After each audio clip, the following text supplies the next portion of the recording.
வணக்கம். இன்னைக்கு நாம சில முக்கியமான நிதி செய்திகளை கொஞ்சம் ஆழமா பார்க்க போறோம். ஆமா, முக்கியமா இந்தியால நடக்கிற சில விஷயங்கள், அதோட தாக்கம் பத்தி பேசலாம். த டெய்லி ட்ரெயில் மாதிரி சில தகவல்கள் அடிப்படையில. நம்ம நோக்கம் என்னன்னா, இந்த செய்திகளுக்கு பின்னால என்ன இருக்கு, அது உங்களை எப்படி பாதிக்கலாம்னு நீங்க தெளிவா புரிஞ்சுக்கணும். அதுவும் வேகமா. ஆமா, வெறும் செய்தியா இல்லாம அதோட அர்த்தத்தை புரிஞ்சுக்க முயற்சிப்போம். சரி, இன்னைக்கு என்னென்ன தலைப்புகள்னு பார்த்துடலாம். ஒன்னு, பரஸ்பர நிதிகள் வழியா ஒரு புது ஓய்வூதிய திட்டம் வருதுன்னு ஒரு பேச்சு. ம். அப்புறம் அப்புறம் பங்கு சந்தையில பரஸ்பர நிதிகளோட முதலீடு ஒரு புது உச்சத்தை தொட்டிருக்கு. ஆமா, அதுவும் முக்கியமான நியூஸ். அடுத்து ஆர்டிஃபிஷியல் இன்டெலிஜென்ஸ், அதாவது ஏஐ வச்சு ஒரு புது இன்வெஸ்ட்மெண்ட் ஃபண்ட் வரப்போகுது. ஓ, டெக்னாலஜி இன்வெஸ்ட்மெண்ட்லையா? இன்ட்ரெஸ்டிங். கடைசியா பொருட்களோட விலையை குறைக்கிறதுக்காக ஒரு பெரிய ஜிஎஸ்டி வரி மாற்றம். ஆமா, இதுவும் ரொம்ப முக்கியம். சரி, அப்போ ஆரம்பிக்கலாமா? ஒவ்வொன்னா பாப்போம். கண்டிப்பா. முதல்ல இந்த ஓய்வூதிய திட்டம் பத்தி பேசலாம். ஏஎம்எஃப்ஐ, அதாவது நம்ம பரஸ்பர நிதி சங்கங்களின் கூட்டமைப்பு, ஒரு புது திட்டத்தை முன்மொழிஞ்சிருக்காங்க. ஆமா, எம்எஃப்விஆர்ஏன்னு சொல்றாங்க. Mutual fund voluntary retirement account. இது முதலாளிகள் மூலமா ஊழியர்கள் சேமிக்கிற ஒரு தன்னார்வ திட்டம்னு சொல்றாங்க. அமெரிக்கால 401k மாதிரி இருக்குமா? ம், ஓரளவுக்கு அப்படி சொல்லலாம். அதாவது ஊழியர்கள் அவங்களா விரும்பி சம்பளத்துல ஒரு பகுதியை ஓய்வு காலத்துக்காக சேமிக்கலாம். ஓ, அப்போ இத பரஸ்பர நிதிகள் தான் நிர்வகிக்குமா? ஆமா, அதுதான் இதுல முக்கிய விஷயம். பரஸ்பர நிதிகள் மூலமா முதலீடு செய்யப்படும். இது நீண்ட காலத்துல ஓய்வூதிய சேமிப்புக்கு ஒரு நல்ல வாய்ப்பா அமையலாம். அப்போ ஏற்கனவே இருக்கிற என்பிஎஸ், இபிஎஃப் மாதிரி இல்லாம இது எப்படி வித்தியாசமா இருக்கும்? முக்கிய வித்தியாசம், இது முழுக்க முழுக்க பரஸ்பர நிதிகள் சார்ந்ததா இருக்கும். முதலீட்டு தேர்வுகள் அதிகமா இருக்கலாம், நெகிழ்வுத்தன்மை இருக்கலாம். ஆனா அதே சமயம் சந்தை அபாயங்களும் இருக்கும். சரி, அப்போ இது நிதி ஆலோசகர்களுக்கு அவங்க வாடிக்கையாளர்களுக்கு உதவ ஒரு புது கருவியா இருக்குமா? நிச்சயமா, நீண்டகால இலக்குகளுக்கு, குறிப்பா பங்கு சந்தை சார்ந்த வளர்ச்சி விரும்புறவங்களுக்கு இது ஒரு நல்ல ஆப்ஷனா இருக்கலாம். தன்னார்வமா சேமிக்கிறத ஊக்குவிக்கும். ஆனா இது எந்த அளவுக்கு வெற்றி பெறுங்கிறது வரி சலுகைகள் மக்கள் ஏத்துக்கிறத பொறுத்து இருக்கு இல்லையா? கண்டிப்பா, அது ரொம்ப முக்கியம். இது இப்போதைக்கு ஒரு முன்மொழிவுதான். நடைமுறைக்கு வர்றப்பதான் முழு விவரம் தெரியும். சரி, இப்போ இதுக்கு தொடர்புடைய இன்னொரு செய்திக்கு போவோம். நேஷனல் ஸ்டாக் எக்ஸ்சேஞ்ச் என்எஸ்சில பட்டியலிட்ட நிறுவனங்கள்ல நம்ம உள்நாட்டு பரஸ்பர நிதிகளோட பங்கு அது 10.6% உயர்ந்திருக்காம். இது இதுவரைக்கும் இல்லாத அளவு. ஆமா, இவன் பெரிய மைல்கல்னே சொல்லலாம். 10% சாதாரண விஷயம் இல்ல.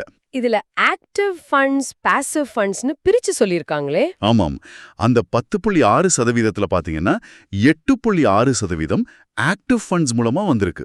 அதாவது ஃபண்ட் மேனேஜர்கள் தீவிரமா பங்குகளை தேர்ந்தெடுத்து முதலீடு பண்றது. ஓ, மீதி 1.9% அது பாசிவ் ஃபண்ட்ஸ், அதாவது இண்டெக்ஸை அப்படியே ஃபாலோ பண்ற ஃபண்ட்ஸ்.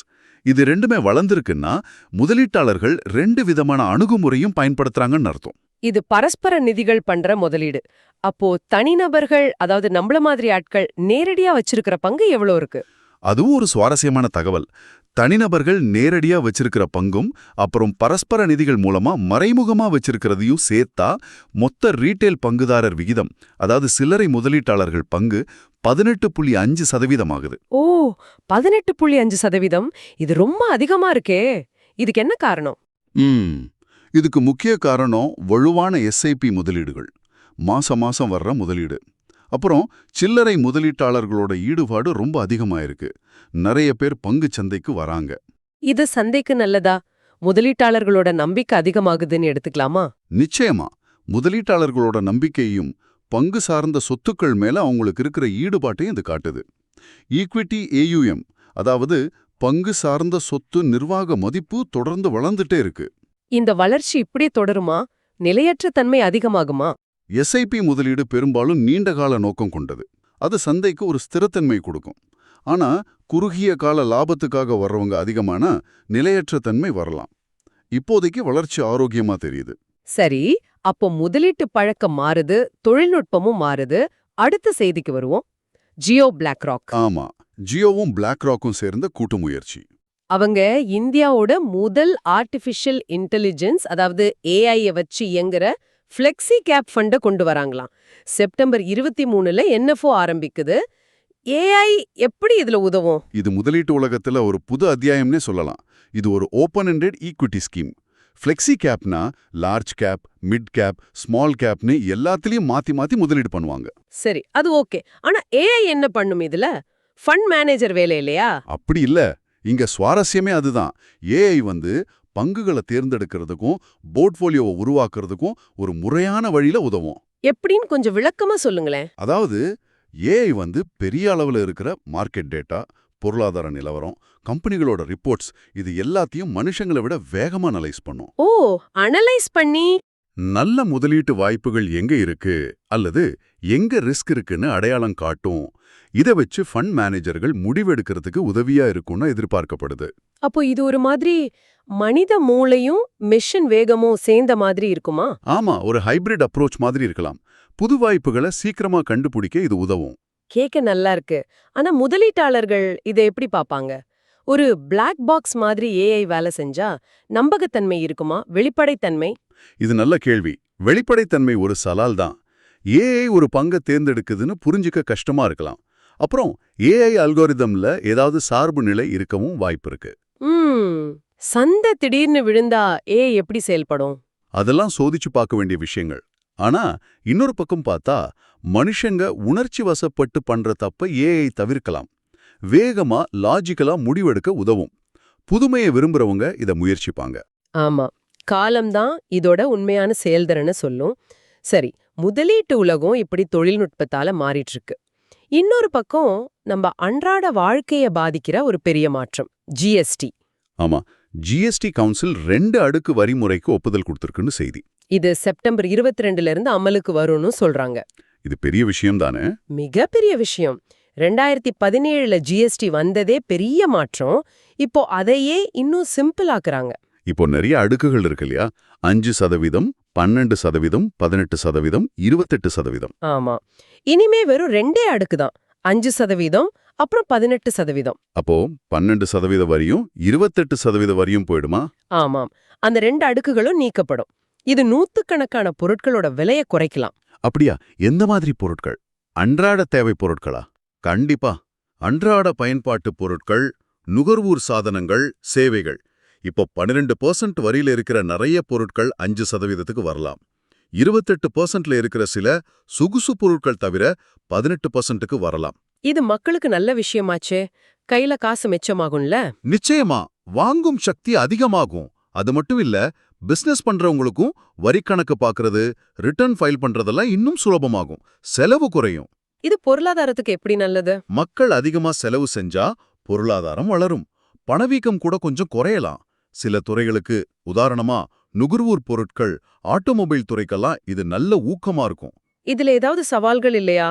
அமல்படுத்துறதுல சிக்கல் வருமா? எந்த ஒரு பெரிய மாற்றத்திலையும் ஆரம்பத்துல சில சிக்கல்கள் இருக்கலாம். மாநிலங்களோட வரி வருமானத்துல கொஞ்ச நாளைக்கு தாக்கம் இருக்குமான்னு பார்க்கணும். ஆனா நீண்ட காலத்துல இது நல்ல பலன் கொடுக்கும்னு எதிர்பார்க்கப்படுது. இன்னும் உறுதி செஞ்சிருக்காங்கன்னு போட்டிருக்கு. அதுக்கு என்ன அர்த்தம்? அதாவது செப்டம்பர் 22லேருந்து இந்த 2 அடுக்கு முறை வருதுங்கிறதுல இப்போதைக்கு எந்த மாற்றமும் இல்ல. திடீர்னு வேற அறிவிப்பு வருமோன்னு பயப்பட வேண்டான்னு ஒரு தெளிவு கொடுத்திருக்காங்க. பிசினஸ்லாம் இதுக்கு தயாராகலாம். சரி, அப்போ இன்னைக்கு நாம பார்த்த விஷயங்களை ஒரு தடவை ஞாபகப்படுத்திக்கலாம். முதல்ல MFVRA பரஸ்பர நிதி மூலமா ஒரு புது ஓய்வூதிய திட்டம் வர வாய்ப்பிருக்கு. ஆமாம். அடுத்து பங்குச்சந்தையில பரஸ்பர நிதிகளோட முதலீடு, குறிப்பா நம்ம ரீட்டெயில் முதலீட்டாளர்களோட பங்களிப்பு 10.6% புதிய உயரத்துக்கு போயிருக்கு.